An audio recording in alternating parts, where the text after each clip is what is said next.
Estamos de volta com o Mundo Sua Casa e agora a gente vai falar sobre a presença do presidente Lula, né, lá na 79ª Assembleia Geral das Organizações das Nações Unidas em Nova York, nos Estados Unidos. Lula iniciou seu discurso com uma saudação à presença da delegação palestina na Assembleia, representada pelo presidente da Autoridade Nacional Palestina, Mahmoud Abbas. Foi a primeira vez que a Palestina participou da abertura da Assembleia Geral da ONU como integrante observador. O presidente criticou o conflito com Israel na faixa de Gaza. Vamos conferir esse trechinho. Em Gaza e na Cisjordânia, assistimos a uma das maiores crises humanitárias da história recente e que agora se expande perigosamente para o Líbano. O que começou como ação terrorista de fanáticos contra civis israelenses inocentes tornou-se uma punição coletiva de todo o povo palestino. São mais de 40 mil vítimas fatais, em sua maioria mulheres e crianças. O direito de defesa transformou-se no direito de vingança, que impede um acordo para a liberação de reféns e adia o cessar-fogo. O presidente também criticou, a escalada violenta das ofensivas militares no mundo. Lula afirmou que há dois conflitos simultâneos com o potencial de se tornarem confrontos generalizados, citando também a Ucrânia e a Rússia. Lula também disse ser injustificável, Vamos pegar um pouquinho desse trecho do Lula e depois a gente continua. Presenciamos dois conflitos simultâneos com potencial de se tornarem confrontos generalizados. Na Ucrânia, é com pesar que vemos a guerra se estender sem perspectiva de paz. O Brasil condenou de maneira firme a invasão do território ucraniano. Já está claro que nenhuma das partes conseguirá atingir todos os seus objetivos pela via militar. O recurso a armamento cada vez mais destrutivos traz à memória os tempos mais sombrios do confronto estéril da Guerra Fria. Criar condições para a retomada do diálogo direto entre as partes é crucial neste momento. Esta é a mensagem do entendimento de 6 pontos que China e Brasil oferecem para que se instale um processo de diálogo e o fim das hostilidades. Lula também disse ser injustificado manter Cuba em uma lista de estados que promovem o terrorismo. O presidente condenou as sanções contra o país que, segundo ele, penalizam indevidamente as populações mais vulneráveis. Em 2021, durante o governo de Donald Trump, Cuba foi incluída de novo na lista de países patrocinadores das relações comerciais com outras nações. Cuba já havia sido retirada da lista em 2015, durante a gestão de Barack Obama. José Menezes, esse posicionamento do presidente Lula, sobretudo aos ataques de Israel, já era aguardado, já era esperado?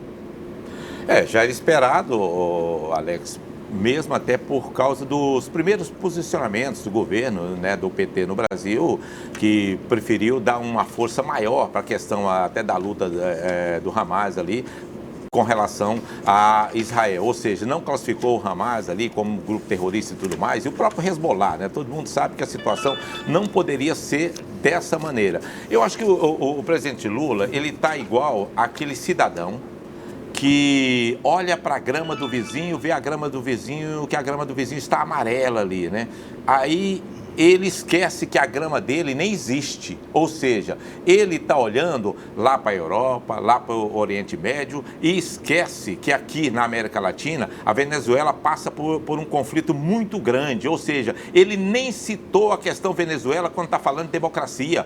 Quer dizer, é um absurdo que um presidente que quer ser o líder da América Latina não fale sobre o problema local, o problema da América Latina, o problema da Venezuela. Parece que a delegação de Israel não gostou nada do discurso de Lula, Nem sequer aplaudiu, José? Nem sequer aplaudiu, e não foi só Israel que não aplaudiu, não. Então ficou muito estranho essa situação. Eu acho que ele deve sim defender que haja paz ali no Oriente Médio, que haja paz entre a Rússia e também a Ucrânia, mas ele tem que olhar primeiramente aqui para a gente. Ele citou a questão de Cuba, como se Cuba fosse um problema criado ali pelos Estados Unidos. Não, Cuba foi um problema criado pelos gestores da Cuba, a partir de Fidel Castro, que segregou também o povo ali de Cuba. Se você for em Cuba hoje, você fica horrorizado, assim como também Venezuela.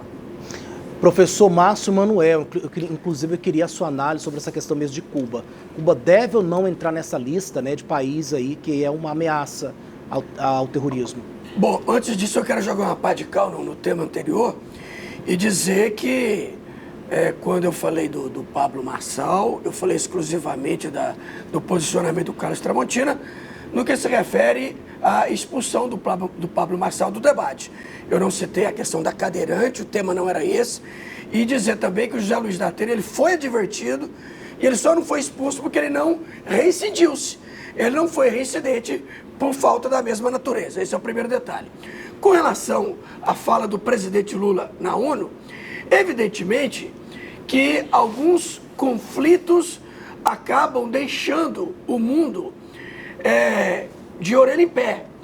O ataque de Israel ao Hezbollah que é um grupo terrorista libanês, ou seja, nós temos que nos preocuparmos com as mortes do Líbano, dos libaneses, mas não com o Hezbollah. Hezbollah é um grupo terrorista, muito maior do que o Hamas. Nós temos que nos preocupar com os palestinos, mas não com o Hamas.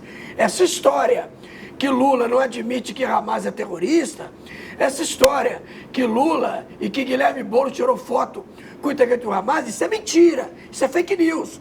O Hamas já agradeceu Lula por seu posicionamento outrora, mas você não vê, eu desafio qualquer pessoa a trazer uma fala elogiosa do presidente Lula ao Hamas, só para deixar claro esse ponto.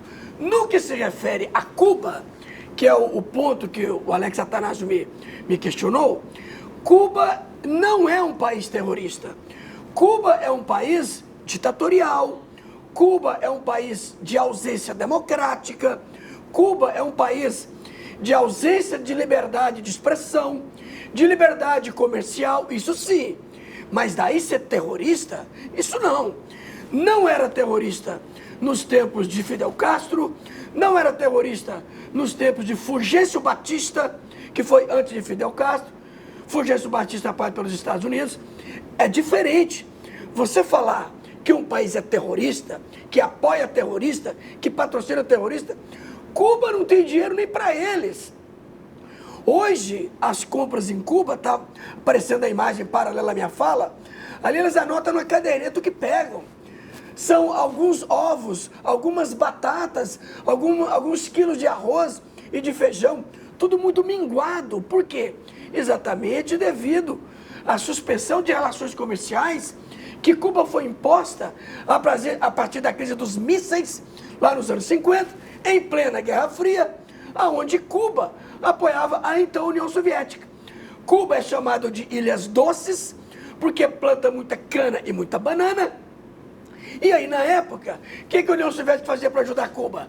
Vendia o petróleo 5 vezes menos, o valor de mercado, e comprava a cana e a banana cubana por 5 vezes mais para ajudar.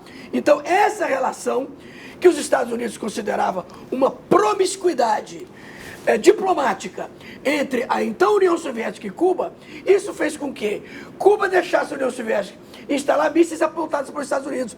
Vale lembrar que Cuba está a menos de 200 quilômetros de Miami, ali na Flórida. Então é fundamental que nós saibamos separar as coisas. Lula está correto ao dizer da preocupação, da falta de democracia que alguns países têm. Ele cometeu o erro de ter estourado o tempo. E lá não tem perdão, estourou o tempo, desliga o microfone. Como aconteceu com o presidente do Iêmen e de Serra Leoa. O ideal era não estourar o tempo, porque além de cortar o microfone, perde a tradução simultânea. As pessoas não entendem, quem não sabe português, não entendeu o que o Lula falou, a partir do momento que desligou o microfone.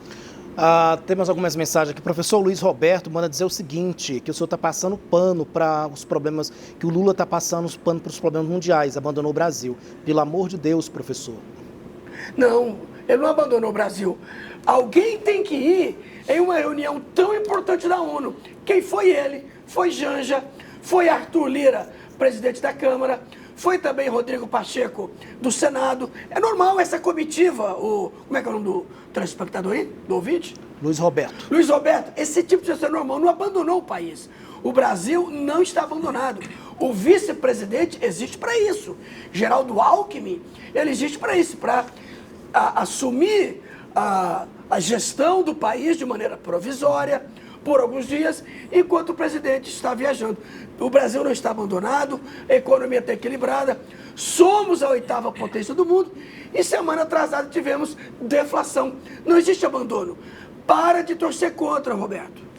Professor, eu acho, Alex, o que o Roberto quis dizer foi o seguinte, veja bem, o presidente Lula formou uma comitiva de mais de 100 pessoas para ir nessa reunião da ONU. É um gasto muito grande para o Brasil, eu acho que é sobre isso que ele está falando, ou seja, é um número muito grande de pessoas que nós, você, o senhor, também o Alex, nós todos, nós vamos pagar. Eu acho que poderia ser menor essa comitiva, eu acho que pessoas como o presidente do Senado e também o presidente da Câmara teria que ir com recurso próprio de cada casa separadamente e a assessoria, o excesso de assessores, como ficou muito estranho para essa comitiva do Brasil. Eu acho que é sobre isso que ele está falando com relação a esse abandono em si.